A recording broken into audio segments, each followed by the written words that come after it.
the first time I went on a proper night out, there was like this group of 30, 40 guys, and I knew a lot of them. I was there with a couple of close friends, but I wasn't really that close with any of them. And we were like dancing the music and everything, and I was having a great time, don't get me wrong.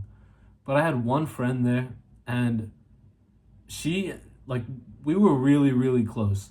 She and I remember I went over and spoke to her for like an hour, even though I was having like a great time this night.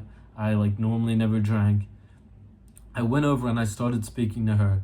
And I remember speaking to her was one of the most enjoyable parts of the night.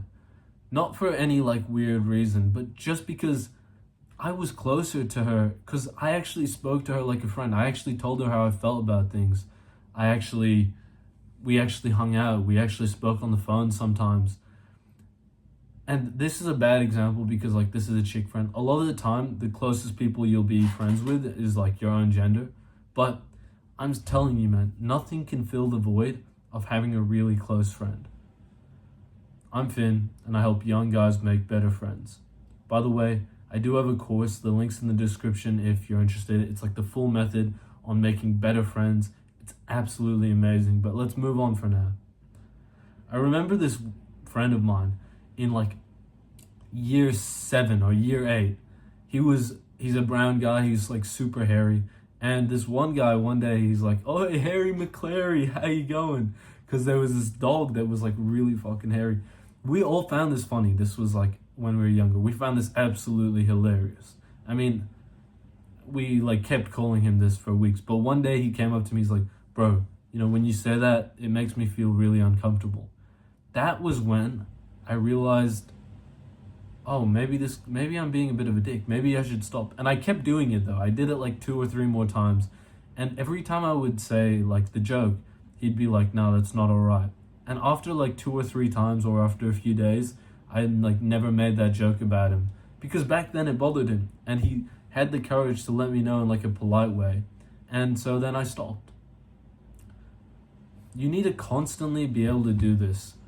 Because all of the time there's going to be things that bother you. Like, you should be an easygoing person. Not many things should bother you, but if they really do, then the best thing you can do is say that to someone. If someone makes a joke and they keep making a joke that you really don't want them to make, then tell them that's not all right. If somebody keeps bringing up like your ex-girlfriend, for example, as like leverage in an argument, then just say, "Yo, bro, like that's a low blow, like that's too far." Because you shouldn't be worried about your friends being mean to you, like when you're hanging out. You should just be having a good time. They're literally your friends. And if they are being mean to you, that means you picked the wrong friends. Like, mean maybe isn't the best word, because, bro, if you heard some of the conversations with my friends and I, we're fully ripping into each other. But it's funny, it's different when you do it in a certain way. And if one of us was uncomfortable with it and they just told us, we would stop. And that's the difference between a good friend and a bad friend.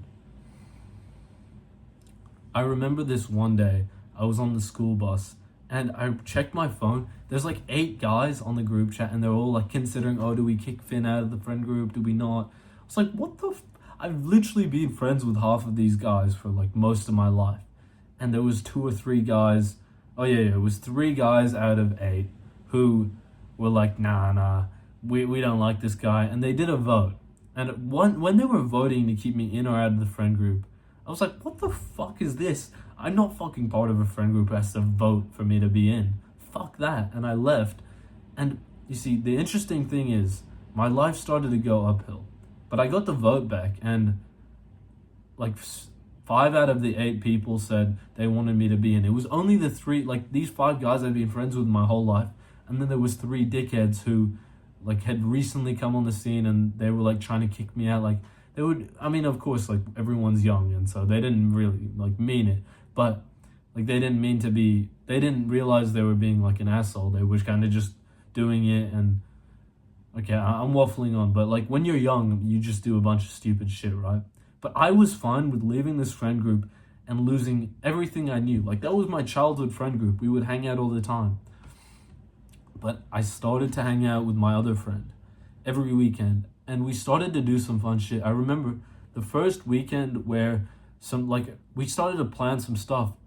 He he had just recently introduced me to his friends, but this one day we're in the city, we're like super bored, and there's like this skate park, and we don't know how to skate, so we're just sitting by the skate park, just like super bored. And he goes on his Snap Maps, and he sees these two girls from his school on the same area. I remember that day, on that moment, he called these, like, one of the girls. He's like, "Oh, what are you guys doing?" And we ended up meeting. Like, it's not a double date because, like, I just didn't see it as a double date. But like, I was hanging out with two girls on some like random rooftop we climbed, having a great time with my friend. Just as I'd literally, like, I was 14 and I'd literally just nearly been kicked out of my friend group. So for me, this meant a lot that this friend and I, we were going out all the time. But the most interesting thing is this was like the very start of me going out and meeting so many more people. I would start going to parties. I had a new friend group. And this problem started, like, it did, I'm not going to lie to you, people disrespecting me kept reoccurring in my life because I didn't know how to deal with it properly. But I've made a different video on that. It's called, I don't know. I don't know what the other video is called, but there should be a video somewhere saying, like, how to deal with being the guy that no one respects, because I swear that problem fucked me up so bad.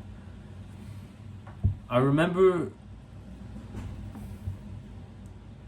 so like a week ago, I invited this guy come for a box, and we met up and we were in the gym, but at first it was like a bit quiet. He wasn't awkward, he just like wasn't saying much, and we were kind of just like chilling. We were making a few jokes, but we were both like really tired, it seemed as. And I remember we started boxing and sparring. He turned out to be really good, but after that, I felt immediately so close to this guy. We're having such a great laugh. We're bonding so well.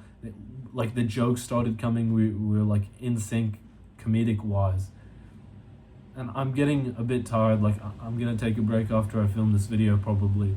But bro, this is something that I've done with all of my closest friends, and every time I do it, I get so much closer. It's not about boxing. It's about doing something kind of like hard together. If you go for a hike with the boys, if you go for a run with the boys, you go to the gym, that is the best way to get closer with somebody. Thank you for watching this video, bro. Hope you have a good day. Subscribe, like, have a good one.